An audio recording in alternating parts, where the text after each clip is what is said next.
It changed the music business to an extent. I mean, at the time it was so stale. I mean, it certainly changed people's outlook, and also gave them a better outlook. You know, they realised they could live their own lives how they see fit, without anybody else telling them what to do. I think it's also it's given music a much wider base, because like I say, at the time it was the big record companies that controlled everything, and they said you've got to like disco now, and there's always people that don't. And now if you look around, whether you like it or not, no, but if you like it or not, you've got rave, you've got heavy rock, you've got everything going on now, more so than ever in the past. People can just dress how they want, really, and get into whatever music they like. There's clubs for everyone now, which you might have to travel for them, but there are clubs for everyone now. And the most obvious way to change something, you've only got to, I mean, I don't like the music myself, you've only got to look at the indie scene. If it wasn't for punk, there would never been an indie scene. No one had heard of an independent record label before punk. So what about personally? How did it change you as people?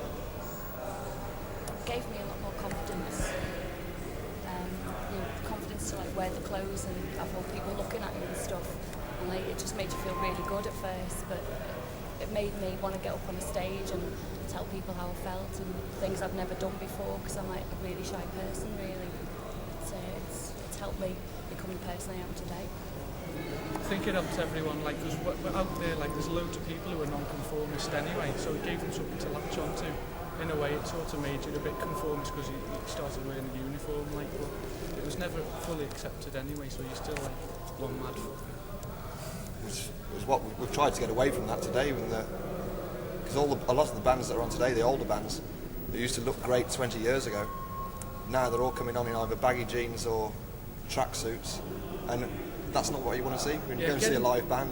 Get into all the new bands. All the new bands have gone, all the very new bands as well, the main ones, the Blur and Oasis, and they look, as far as I'm concerned, they look terrible. There could be anyone out of the audience who's got up on stage. I think if you go and see a band, if you want to listen to the music, you can stay at home and listen to it. If you want to see a band, you want to see someone look a bit different to every Joe public walking around the street. And that sort of clash with the ethics that it is the people off the street who are getting up on the stage and doing it. It's two ways of looking at it. We're glam punk, so that's... There'll never be a glam band while me and you are in it. Right. Moving on to the early 90s, you had the old Seattle thing, which was supposedly based on punk ethics. Then more recently, you had Green Day, Offspring, Rancid coming through. The media pay a lot of attention to the American, so they seem to ignore the UK scene. They always have done it. It goes the same for Europe. Europe love British punk bands, Britain don't. It's always the glamour of a band that's from abroad. It always seems more exciting. It's like the Zodiac Mindwarp had to get their first big gigs, had to pretend they were from America.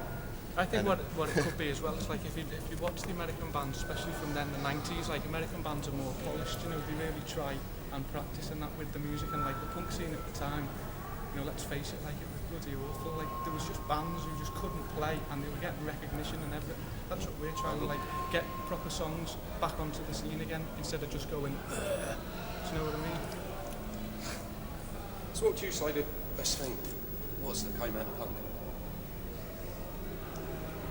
Freedom of expression, I'd say, in a nice short sentence. Just, it gave, like I say, as we said all along, it's given people who otherwise didn't have a stage to get their views across on it. It's given us I mean, we may not be getting across too well at the moment, but the lyrics, the songs, everything, we get everything political or whatever we want to say, we can say it in a song.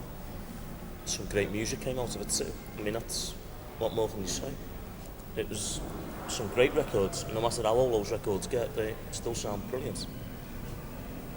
To me, it was always the music came. You know, that was the best thing that came out of punk. I mean, freedom of expression maybe, but I was never bothered about that. The music came first. It's also improved the rock scene as well, because at the time you had Led Zeppelin, Deep Purple doing 15-minute solos and all that. Nobody wants to do that. Not anyone can do it, but so many people can do that it's not worth doing that. The rock bands of today, like the likes of Therapy and Terrorvision, who are good rock bands, but very they don't punk-based have to as well. do. Yeah, it's punk based. It's a lot more concise, and you get a message a lot quicker, rather than people sort of basically tossing themselves off on the guitar for half an hour. Music's all about songs, isn't it, more than anything else? Yeah. You know, if you've got a good song, like, then that stands up on itself, no matter how good the guitarist or drummer or bass player or whatever. What's the other person in the band called? Roadie. So what was the worst thing that came out of punk? The politics. Hardcore. The hardcore, the politics. Yeah. The people that we were actually right against on in it. the first place, the hippies who were with all their slogans and waving and protest against this and protest against that, we were sick of all that stuff. I mean, yeah, we've got basically the same ideals as them, but that's not what our life revolves around.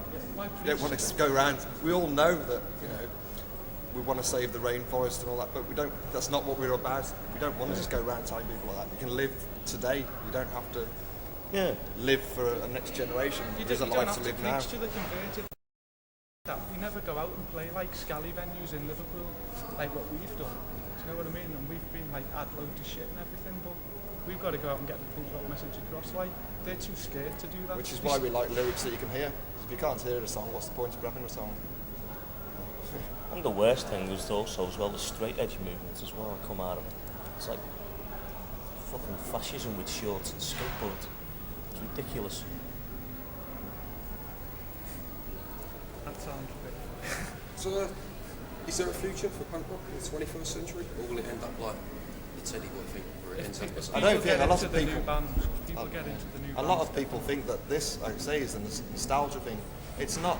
We're not a load of old Rolling Stones fans going back. Who, I mean, the Rolling Stones were a credible rebel band in the day, but the people who go and see them aren't rebellious now. Whereas a lot of the punk gigs are the same. But if you take the likes of Finsbury Park, where all the original Pistols fans came down, there was a definite attitude there, and they were the original people still doing it. They're older, bold, fat, grey, but they're all still the same. They've still got the same attitude. Put them all together and you have the same atmosphere as in 1977.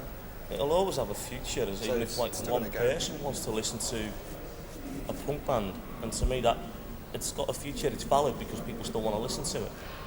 I mean, you've only got to look at this weekend. I mean, it may be nostalgia in some cases, it may not be, but people are here and they want to see it, so therefore it's got a future. And there is a wide range of age as well. Yeah. There's Young 17-year-olds out there. Old sauces like us. Okay. Right, so in as few words as possible, what does punk mean to you? beer, sex and rock and roll. Chips and gravy. Just an alternative to the mainstream. We would like to be taken as people who are against violence and just mainstream things. You know, because you live next door to someone, they've got to be your friend, and because you work with someone, they've got to be your friend. I like to make my friends out of people who have got the same interests as me, which punk does.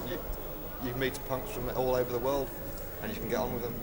You go and have a drink with them, have a laugh with them, and there's none of this. Where are you from? How long have you been into it, and all that nonsense. It's just a big happy family most of the time. To me, it's just the music, as I say. You get off on listening to the music. It's all punkers to me. No politics, no banner waving, no sloganeering. Just music. We all know about it anyway. Yeah. I said that before. Cool. That's it. Cheers.